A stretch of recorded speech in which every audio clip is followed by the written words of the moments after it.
Hi guys, I'm Ali Padron. Welcome to my home. It is currently Saturday and I thought it'd be fun to spend the weekend together. And I'm also going to be answering some questions so you can get to know me a little bit better. Thank you so much for coming over and I hope we have a good time together. All right, I'm going to start out as Jen M did. Scroll through your camera and select a photo, explain it, but do it with your eyes closed. Okay, here we go.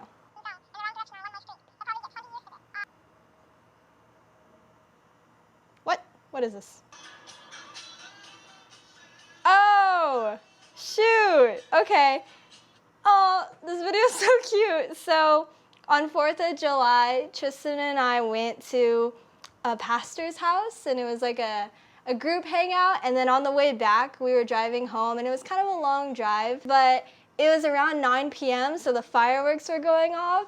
And the whole ride home, I'm talking like a whole hour almost, there were just fireworks as we were driving, listening to good music. It was such a good vibe. I really want to drive and listen to music and watch the fireworks again because it was just so fun. It felt like a movie. I loved it so much. I don't eat a lot of vegetables, but I try to drink this Naked Green machine because it tastes really good, and then I'll add in a green powder to it.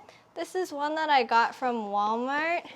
I haven't solidified my loyalties to like a green powder, whole food powder brand, but this one works fine for me. I feel like as long as it doesn't taste very strongly of kale or something, I can work with it. I'm not the best, but this is me making efforts. Cheers. All right, as I do my laundry, this next question is, where are you on the sibling lineup and do you like your position? As if I'm like, offense or defense, do you like your position? Okay, so for this one, I am the oldest child and that's out of 4 siblings. And I do like my position. I love being the oldest because I like having power and control. So I don't know if I viciously abused my oldest sibling privileges, but I liked being somebody that my younger siblings looked up to. And I like taking care of them. I've always kind of been like a mama of the friend group, but I've learned to let that go because I actually don't think that that's super healthy to mother a friend group. I don't think that dynamic is really good if taken too far, and I've been there going too far. But as an oldest child, sometimes you feel like a second or third parent, and with that can come burden, but it can also come like ownership, identity, like responsibility, and you're not their mom if you're their sibling, or you shouldn't have to be their mom if you're their sibling or their dad. But yeah, I don't know. It's dual-sided because on one hand, it can be really unhealthy, like you can go down like a unhealthy identity crisis there, or just feel a lot of burden and pressure. But on the other hand, it can feel rewarding. It can feel very rewarding to be somebody that your younger siblings look up to and go to, and you can help them, and you can not raise them, but really influence them just because you're their big sister, you're their big brother. So I also feel like I do have some maternal aspects to me that I love taking care of people, and so I love all my younger siblings. They're all amazing, and as we're getting older and becoming adults together, I really want to be good friends with them. So I love being the oldest sister, and I don't think I would have liked having an older sister or an older brother. Okay, I've always wanted an older brother, but I never wanted an older sister. But it's because I wanted somebody that would be protective over me. I don't know if other girls can relate having like an older brother figure like that, but most of my friends that have older brothers, their older brothers aren't necessarily protective. Some of them are, but some of them are just mean to them. So maybe God spared me from that, but I love being the oldest child. Go, little washer, go. Okay, while my laundry is going, let's play a game. ranking book to movie adaptations, and these are my top 10 favorites, or at least the top 10 that came to my mind, and I like all of them. This ranking is solely based on personal preference, not on any actual valid standard, but feel free to disagree with me, and don't hate me if I rank Harry Potter last, because I'll explain. Okay, here we go. So first one, The Chronicles of Narnia. I do like both the books and the movie, and to me, this series is childhood. My parents read this to me when I was younger, and I watched The Lion, Witch, and the Wardrobe recently, and I think it aged really well. So I don't think it's in the top 5, so I'm going to put it at a nice 7 for now. Crazy Rich Asians. This is a fun, feel-good movie. I haven't read the book. I do like the movie. Is it spectacular? It's not. It's not. But I do like a lot of the characters. I like the storyline. Beautiful scenes. I'm gonna put it at number 6. That's my favorite number, so not bad. Twilight, yo. Okay, it took me a little bit to hop on the Twilight train. I did read the books, and I read them, I think, in high school, and I was like, honestly, they're not that bad. Like, this isn't prime literature, but they're enjoyable. They're fun. I think they're decently written to be an interesting read, and just the fact that it's a different world, I love that, and kind of supernatural, fantasy sort of vibes. So I did enjoy the books, and then I tried to watch the movie.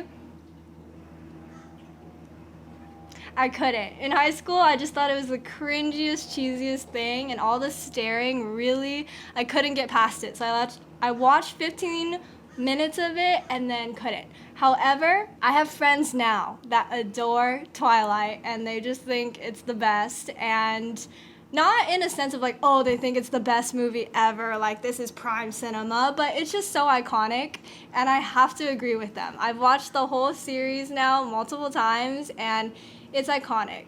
There's so many good scenes and just moments, like the ketchup bottle and Bella, where the hell you been, Loca? Like that sort of stuff. It's so funny. So I do love Twilight now. I'll put it at number 5. Divergent. Okay. I did like the Divergent book series, but not as much as The Hunger Games. I thought the movies were kind of a flop. They were okay. The books are definitely better, which in most cases it is, but even the books I didn't like as much as some of the other books in this list, so I think I'm gonna drop it down to number 9.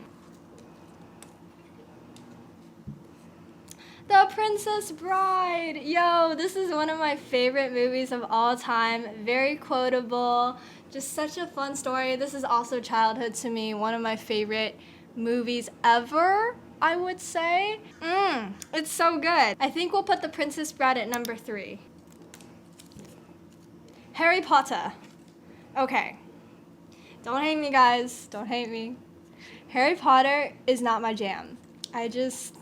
It's not, and you can partially blame my parents for this because I don't know if any of y'all can relate growing up in a Christian household, but initially when Harry Potter started to gain traction, the churches were kind of like, oh, that's witchcraft, isn't it? So as the oldest child, I wasn't allowed to read or watch it really. Not that my parents were super strict on it, and not that I was begging them to, but I think I remember I wasn't really allowed to read or watch Harry Potter. However, my youngest brother was allowed to read and watch them and actually did a school project on them approved by my parents, so it just goes to show.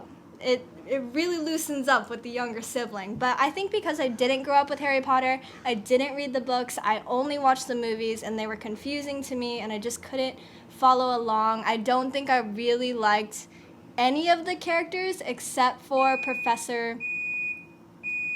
The laundry's done. But I don't think I really liked any of the characters except for Professor Snape. Is that his name? I like him. I think he's great. But everybody else, I'm like, whatever. You're whatever to me. So I do like the lore of it though. I like the houses. I think that's cool. But I think it's also just overhyped. I'm dropping them down. Number 10. There you go. Next, The Devil Wears Prada. I watched a whole movie review on this movie. It was like a movie book review at the same time. And I think this person was kind of saying that they liked the way the movie told the story better than the book. And they were saying that the movie has better depth than the book in some way. And of course, that's just one man's opinion. But I was like, dang, yeah, this is a really good movie. I'm gonna put The Devil Wears Prada under The Princess Bride just because I have more nostalgic feelings about The Princess Bride, but I think it's a very good movie. Okay, so we have spots 1, 2, and 8 left, although I could move stuff around. Maze Runner. Okay, you know what? I think Maze Runner is gonna be pushed to the bottom because it was very unmemorable to me. I read the books, they were a little dark for my taste, but they were still interesting, but I don't even recall the movie. So for that, Harry Potter is getting bumped up to 9, Divergent's getting bumped up to 8, and Maze Runner is getting put at 10. Actually, yes, no, that's good. I like that. Okay, now we only have the top 2 slots. Let's see if these guys will make it in. Dude, Lord of the Rings, are you kidding me? No matter what list, Lord of the Rings is gonna be number 1. Hands down, number 1. Last one is The Hunger Games. All right, I love The Hunger Games. I was obsessed with it when I was in middle school. I read the books over a dozen times. I mean, the whole trilogy over a dozen times. I do like the movies. I don't like Mockingjay Part 1 or 2 that much, but I love Catching Fire and I love the first one, The Hunger Games. So for that, I'll put him at number 2 and then I'll do a good look over and see if this is okay with me. Okay, solely based on my love for each of these movies. Am I gonna have to do any switches? Any switcheroos? Nope, I think this is it. I think this is the list. Let me know what you think. Hi guys, I just took the most bomb nap on this carpet and I like knocked out for an hour and a half. It was great. I feel like I need to take an hour to 2.5 hour naps. That's good for me. I can't do like a little baby 10-minute nap. That does nothing for me. But anyways, next question is, what have you purchased recently? And it was just Amazon Prime Day. So I'm going to take a look at what I got and share with you guys. I only got 2 things. I got a floaty and I'm really excited about it. It can be a hammock, it could be a chair.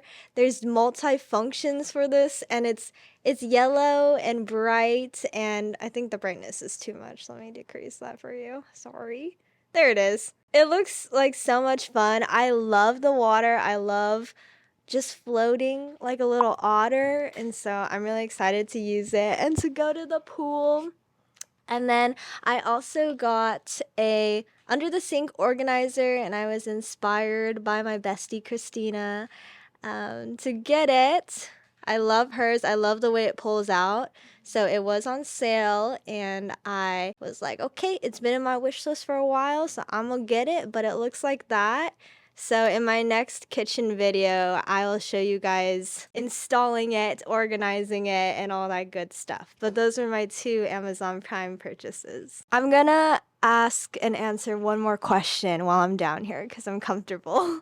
So if you had a documentary and you could choose the actor or actress to play you in the documentary, who would it be?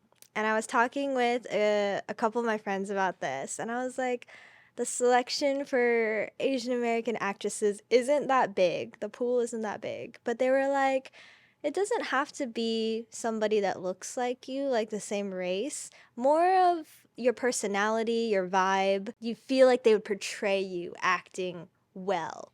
So for me, I chose Emilia Clarke. I love her. I think she's adorable. I love her eye smile. I love her eyebrows. And girl can act. She's a great actress. So I would be honored if Emilia Clarke played me in a documentary about me. She's my choice for actress. Just came back from the gym and got some late night In-N-Out. We're about to eat it and it's about to slap. Can you pray for us? It's fun.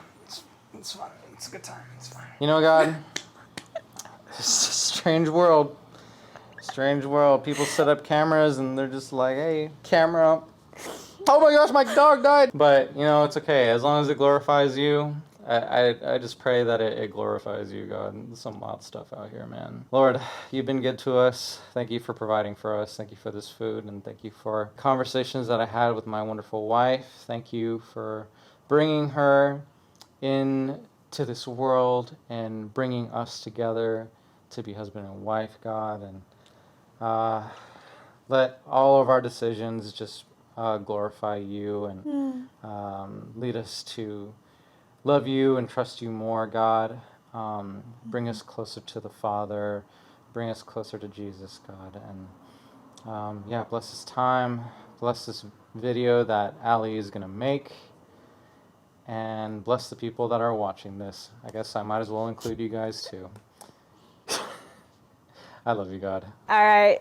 The question we have is, do I have a type? Yes. Him. Exactly. But even before him, I always liked brown boys. What can I say? But you're the cutest brown boy I've ever met. Thank you. Welcome.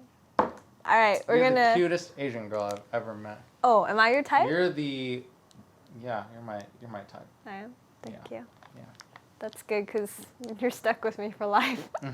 We're gonna watch Bloodhounds and eat our late night In-N-Out. Good night.